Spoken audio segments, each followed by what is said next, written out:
Well, it's been an interesting year to say the least. Many farmers had trouble with wet fields in the fall and didn't get all the fertilizer on. So there's lots of questions that we're getting this spring. So Brian, I'm going to fire questions at you, and you do your best to give us the answer. I'm ready to go. Let's hear it.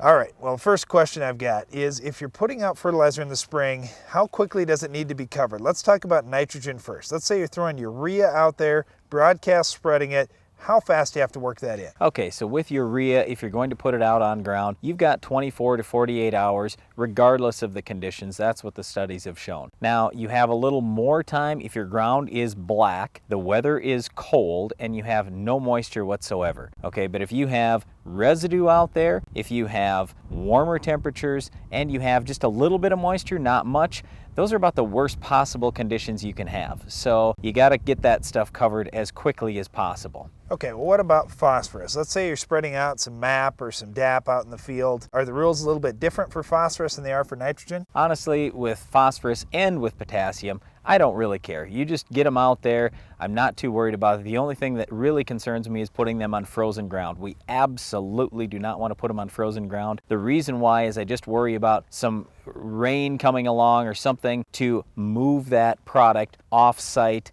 That could be an issue if that ground is frozen. But once the ground is thawed out, you can spread anytime you want with P or with K. You should be in good shape. Okay, a lot of guys have been trying to use these dry fertilizer products in the fall, so they get some moisture over the winter and early spring to help break them down. Is there a different strategy when we get into putting these dry products out in the spring of the year versus doing them in the fall? Well, there's going to be a lot of dry fertilizer spread this spring. With urea, I'm not too worried about it, but when you start talking about MAP and especially potassium, you know, potash, it's basically a rock. It's not going to break down instantly, especially if you're in a low moisture environment. So what we would encourage you to do, if you're used to putting all your dry fertilizer on in the fall, well, now it's springtime and you don't have anything on yet, you might want to at least supplement that dry fertilizer you're putting out this spring with some liquid. So what I'm saying is put out a little bit of liquid P and K. It doesn't have to be a lot, but at least some, because literally on our farm, well, like in the field right behind us here, we've gone out in the middle of the summer, dug root pits and fertilizer we had banded at planting time, dry fertilizer.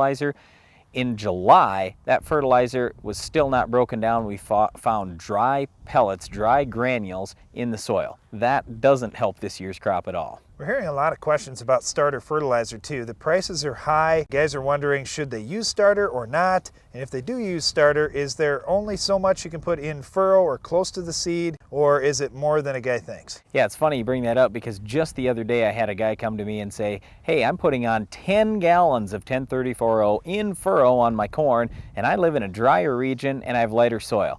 And I said, if it was my farm, I wouldn't even dream about doing that. In any soil type, I don't think you should exceed 3 gallons of 1034O in furrow, in corn, in 30-inch rows. If you're in 20-inch rows, you can go a little more because it's more diluted because you have more rows in the acre. But anyway, in 30-inch rows, you don't want to go over 3 gallons of 1034O because where you're at with that is you now have 5 pounds of salt per acre, and that is a lot, especially if you have a drier spring. What we've seen happen in the past is not only can you hurt germination if you have too much 1034O in furrow, but you can actually have that corn come out of the ground and start buggy whipping. We've seen losses of 50 bushels or more, and that's the last thing you want to do. Fertilizer is expensive. You don't want to have it hurt yield, you want it to help yield. So what we do on our farm, we actually run with a lower rate. We only go with a gallon of 1034O in furrow, along with 1.5 quarts or 2 quarts of micronutrients and some water, like 3 to 5 gallons of water. That works quite well, and we're actually getting more yield gain